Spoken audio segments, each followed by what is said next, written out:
Good morning, students. Om Namah Shivaya, Standard 7th, 3rd chapter, Fiber to Fabric. In last lecture, we see the process of fiber into wool. That is step 1, shearing. Now we'll start step 2. The sheared skin with hair is thoroughly washed in tanks to remove grease, dust and dirt. This is called scoring. The skin with wool which we get from shearing. In the second step, this sheared wool or sheared skin is washed out into a big tub or tank so that dirt and dust and grease, if any, present on the skin of the sheep, then it is removed, and this process is called scoring. Nowadays scoring is done by machines. Figure 3.8 B and C. This is C and this is B. This is manual method and this is machine method. After that, step 3, after scoring, sorting is done. The hairy skin is sent to the factory where hair to different textures are separated or stored. The third step is sorting. Sorting, that means to sort out, that means to make it differ. This scored skin after cleaning then sent to the factory or textiles to separate it and sorted. Step 4, the small fluffy fiber called burrs are picked out from the hair. These are the same burrs which sometimes appear on your sweaters. Sometimes it happens so that burrs like small dot like structure comes up to our sweater. These are removed from the hairy skin or long fluffy fibers. The fibers are scored again and dried. Then after removing the burrs, the fibers are scored again and then dried. This is the wool ready to be drawn into fibers, and now the wool is ready to drawn into fiber. Step 5th, the fibers can be dyed in various colors as the natural fleece of sheep and goat is black, brown or white. All of we know that goats and sheep are only the colors of black, brown and white. But the wool we have in the form of sweater or shawl or etc. that are of different colors. So how is it possible? Then these fibers are dyed in various colors. 6th step, the fibers are straightened, combed and rolled into yarn. Figure 3.8D on the next page we'll see. The longer fiber are made into wool for sweaters and shorter fiber are spun and woven into woolen clothes. The longer fiber, that means the fiber which can be continued up to some limit long, that is made into wool for sweaters, and the shorter fiber are spun. The fibers which are short already spun into and woven into woolen clothes. That means woolen clothes are made directly from that spun.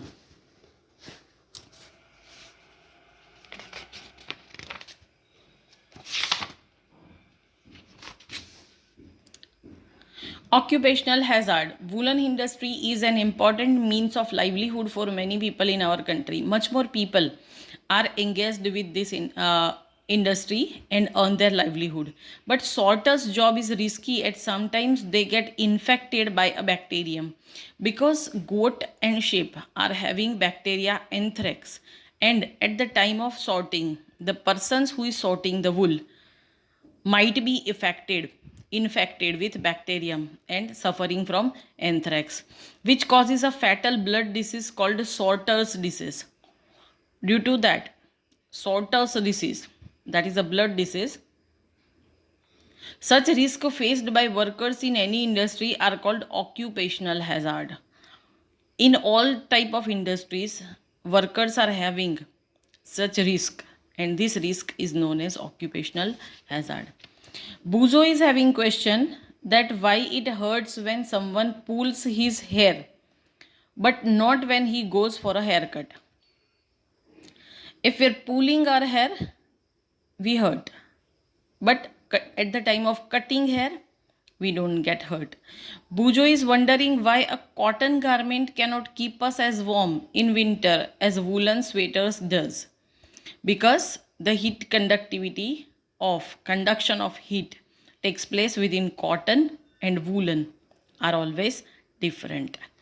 Debate among your classmates whether it is fair on the part of human to rear sheep and then chop off their hair to getting wool. Is this thing nice, fair or not for human being? Okay, the next animal fiber, that is silk. Point 3.2, silk. Silk fibers are also animal fibers. Silkworms spin the silk fibers. This is made by silkworms. The rearing of silkworm for obtaining silk is called sericulture. For rearing the silkworm and obtaining silk, that is called sericulture. Find out from your mother, aunt, grandmother the kind of silk saris they have. List the kind of silk. Before we discuss the process of obtaining silk, it is necessary to know the interesting life history of the silk moth.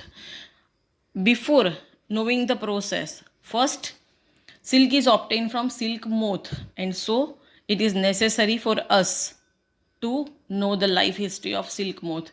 That means how silk moth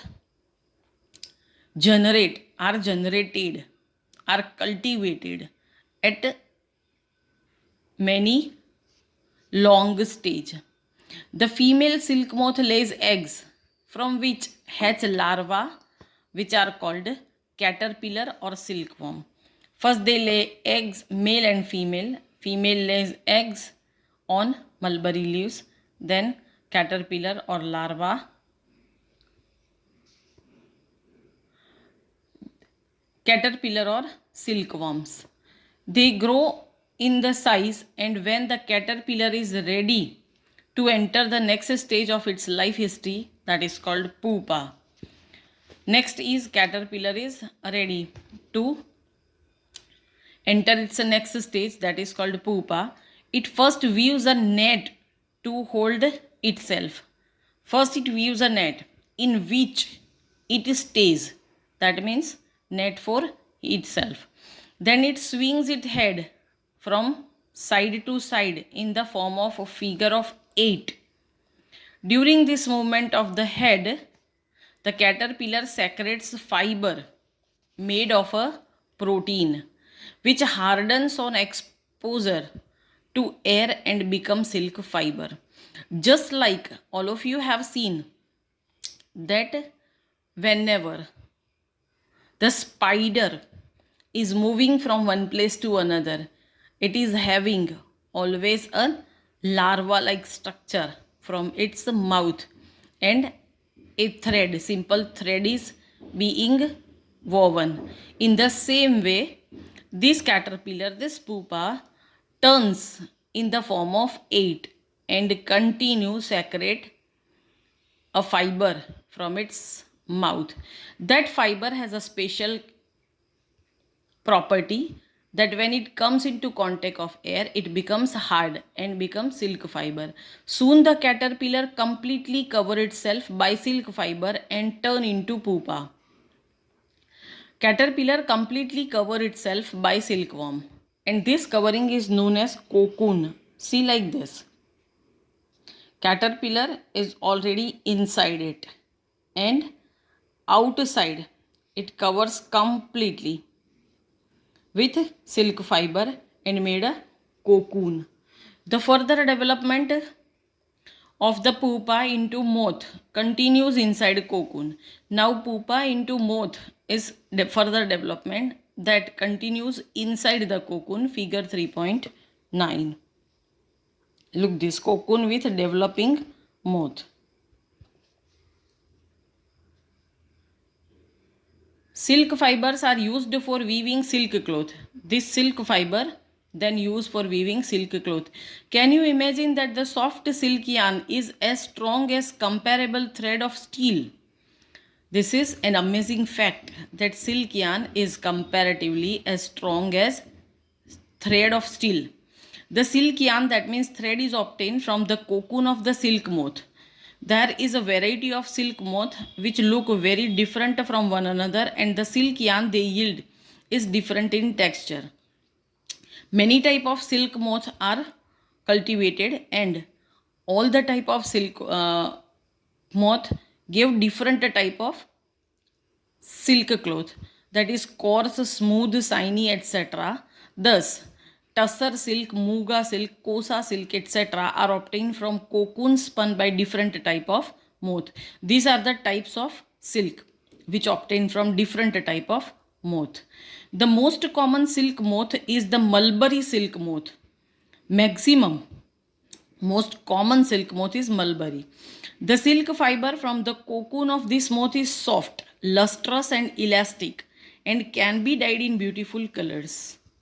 The silk fiber which obtained from mulberry silk moth is always a soft, lustrous and elastic and can have dyed in beautiful colors. Sericulture or culture of silkworm is a very old occupation in India. India produces plenty of silk on a commercial scale. In today's lecture, we stop at this point, and the next point topic will be explained in next lecture. Thank you. Om Namah Shivaya.